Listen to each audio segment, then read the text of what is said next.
Halo, selamat datang. Di pembahasan kita kali ini, kita bakal kupas tuntas sebuah konsep inti dalam teologi ortodoks yang sering banget disalahpahami.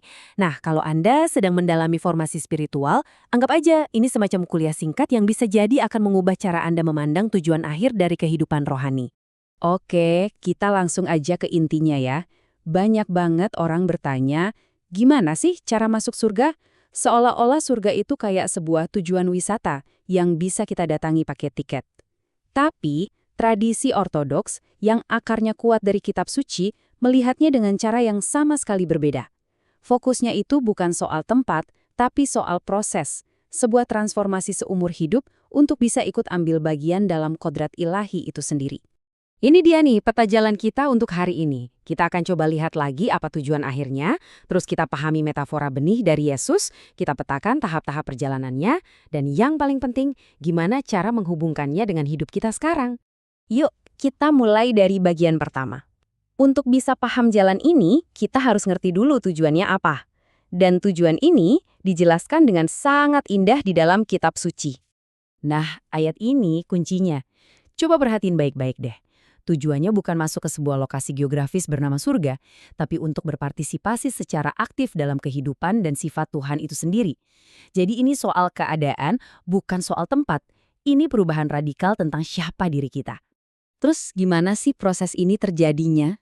Yesus dengan segala hikmatnya sering pakai perumpamaan, cerita-cerita sederhana, untuk menjelaskan realitas ilahi yang kadang susah kita nalar. Dan salah satu yang paling penting adalah perumpamaan tentang benih. Intinya gini, perumpamaan ini mau bilang kalau pertumbuhan ilahi itu sebuah proses yang organik, alami, dan bertahap. Persis kayak benih yang tumbuh jadi tanaman dewasa, proses ini tuh terjadinya bukan di suatu tempat di luar sana, tapi di dalam diri kita sendiri. Dan ayat ini, ini memperjelas semuanya. Kerajaan Allah itu bukan sesuatu di luar sana yang kita tunggu-tunggu, tapi sebuah realitas di dalam diri yang harus kita kembangkan di dalam hati kita. Titik mulainya itu ada di dalam diri kita masing-masing. Yuk, kita bedah satu-satu ya. Penaburnya itu kita. Benihnya itu energi ilahi yang ditanam lewat Roh Kudus. Tanahnya ya hati kita ini. Dan yang paling penting, pertumbuhannya, tunasnya, itu semua pekerjaan Tuhan. Nah, ini dia poin yang paling penting. Proses ini tuh bukan pasif. Tuhan nggak maksa benih itu tumbuh. Pertumbuhan ini butuh kooperasi atau kerjasama aktif dari kita. Jadi, tanggung jawab etis kita sehari-hari adalah menciptakan kondisi tanah yang baik lewat ketaatan dan kesetiaan kita. Oke, kalau kita harus aktif bekerja sama, terus langkah-langkah praktisnya apa aja? Nah, tradisi ortodoks sudah memetakannya dengan sangat jelas. Ada 4 tahap utama, katarsis atau penyucian, fotisis atau pencerahan, enosis atau persatuan, dan puncaknya teosis. Yuk kita lihat satu persatu. Tahap pertama namanya katarsis. Ini bukan sekedar nyesel biasa, tapi pertobatan yang radikal. Ini adalah tindakan sadar membuang semua yang lama dan kotor, benar-benar putar balik 180 derajat untuk menyambut sebuah awal yang baru. Dan ini nyambung banget sama ajaran Kristus. Menyangkal diri itu artinya secara aktif kita menolak ego dan kemauan kita sendiri. Memikul salib itu artinya kita tulus bertahan dalam setiap cobaan hidup. Karena itu bagian dari proses penyucian ini.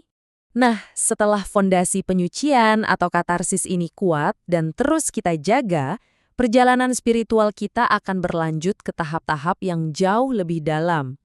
Berikutnya adalah fototesis. Ketika kotoran di dalam diri kita mulai dibersihkan, Roh Kudus mulai menerangi hati dan pikiran kita. Ini tuh membawa ketenangan batin yang, luar biasa dalam, yang disebut hezekia, yang susah dijelasin pakai kata-kata. Dari pencerahan, kita bergerak menuju enosis, yaitu persatuan. Ini adalah tahap di mana hubungan kita dengan Tuhan jadi intim banget.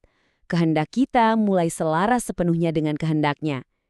Ini adalah gerbang menuju tujuan akhir kita.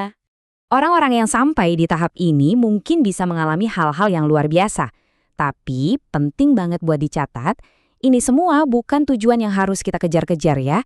Ini tuh semacam bonus dari anugerah Tuhan.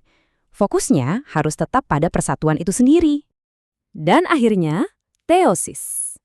Inilah puncak dari perjalanan ini. Kita balik lagi ke ayat pembuka tadi. Seperti yang diringkas oleh Santo Athanasius, Tuhan menjadi manusia agar manusia dapat menjadi Tuhan.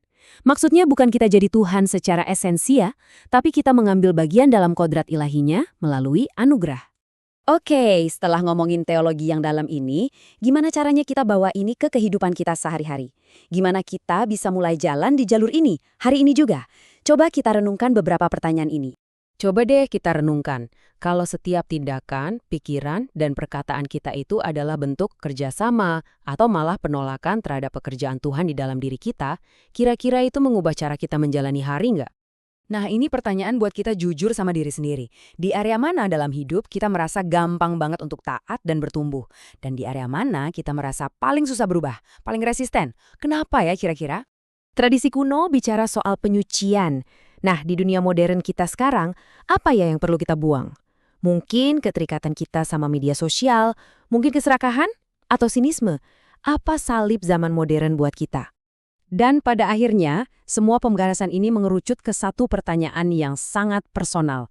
Jalan yang luar biasa ini nggak dimulai besok atau lusa. Jalan ini dimulai sekarang dengan pilihan kecil berikutnya yang akan Anda buat. Jadi, Anda mau pilih yang mana?